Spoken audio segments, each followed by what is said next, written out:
En torno a las protestas en Cuba y a toda la tergiversación y la mentira que ustedes están viendo y escuchando en los medios hegemónicos de Argentina y del mundo, quiero decir dos o tres cosas, analizando la situación. Por un lado, hay protestas en Cuba. Sí, hay protestas en Cuba de un sector de la población. No son protestas masivas, no son miles y miles y miles de personas como te quieren decir y te mienten permanentemente. Pero sí, hay protestas. Que haya protestas ya significa que en Cuba no hay una dictadura. Como también mienten. No hay una dictadura por el simple hecho de que hay protestas. Es tener un poco de respeto a las víctimas de las verdaderas dictaduras. En Argentina tuvimos una dictadura cruel en los años 70 y sabemos muy bien que no podía haber protestas como las que estamos viendo en Cuba. Eso por un lado. Hay algunos encarcelados, hay algunos detenidos. Sí, señor, hay. Como en todos lados, hay motivos para protestar, hay refriegas, hay conflicto entre el Estado, la población, etcétera, etcétera. Ahora bien, no hay miles de encarcelados, no hay desaparecidos, no hay 52 masacres como en Colombia, no hay 500 personas que perdieron sus ojos como en Chile con los carabineros, no hay 100 denuncias de violaciones y acoso sexual como en Chile, no hay un muerto todas las semanas desde el campo social, de los dirigentes sociales como en Colombia, no hay una masacre como en Sencata, en el Alto, o en Sacaba, en Cochabamba, cuando una verdadera dictadura masacró a su pueblo con armas de un gobierno neoliberal de Argentina. Eso no hay en este momento en Cuba, no hay.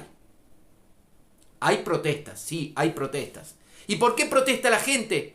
Porque hay carestía, porque hay desabastecimiento, porque están faltando algunos alimentos y porque están faltando algunas medicinas. Por eso protesta la gente. ¿Y por qué hay desabastecimiento? Hay desabastecimiento principalmente porque hay un bloqueo terrible, cruel, insensato, que lleva 60 años y que es obra de Estados Unidos. Es el único país del mundo, Cuba, que está bloqueado como está bloqueado. Estados Unidos no hace lo que le hace a Cuba, ni siquiera a sus peores enemigos, ni siquiera a Irán, ni siquiera a China. Y no hay ningún ejemplo en la historia de la humanidad de 60 años de bloqueo como el de Cuba. Algunos periodistas realmente que pasan de ser reaccionarios y de ser de derecha, pasan a ser ridículos en Córdoba y en Argentina en general, dicen que no hay bloqueo, que el bloqueo es simbólico. Vayan a decirle a Joe Biden, que acaba de comerse una goleada monstruosa, histórica en la ONU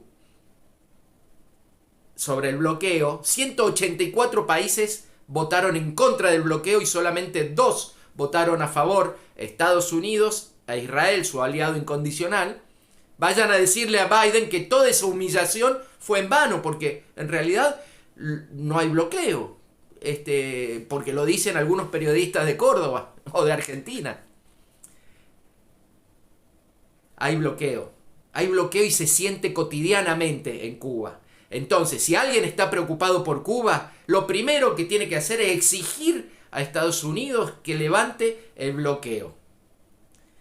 Y después, por supuesto, también hay que tener en cuenta los 20 millones de dólares que Estados Unidos asigna por presupuesto federal todos los años para financiar a las organizaciones no gubernamentales, entre comillas, o a las organizaciones políticas opositoras en Cuba que están organizando las protestas. Eso no desacredita que pueda haber una protesta, por supuesto que puede haberla, pero veamos por qué hay protestas, cómo son las protestas, cómo es la reacción de Cuba y sobre todo si alguien te dice que están protestando por el manejo de la pandemia, decirles, hay 1.500 muertos en Cuba con 11 millones de habitantes. Da 136 muertos por millón. En Estados Unidos hay 320 millones de habitantes, 600.000 muertos y un promedio de 1.800 muertos por millón. En Argentina hay 45 millones de habitantes, 100.000 muertos y un promedio de 2.200 muertos por millón. Tanto Argentina como Estados Unidos tienen más de 10 veces más muertos que Cuba. Y Cuba es el único país latinoamericano que tiene en curso 2 vacunas, no una, 2 vacunas listas para usarse contra el COVID. Hay protestas, hay problemas en Cuba, como en todos lados, pero no es una dictadura y el gran problema de Cuba es el bloqueo de Estados Unidos.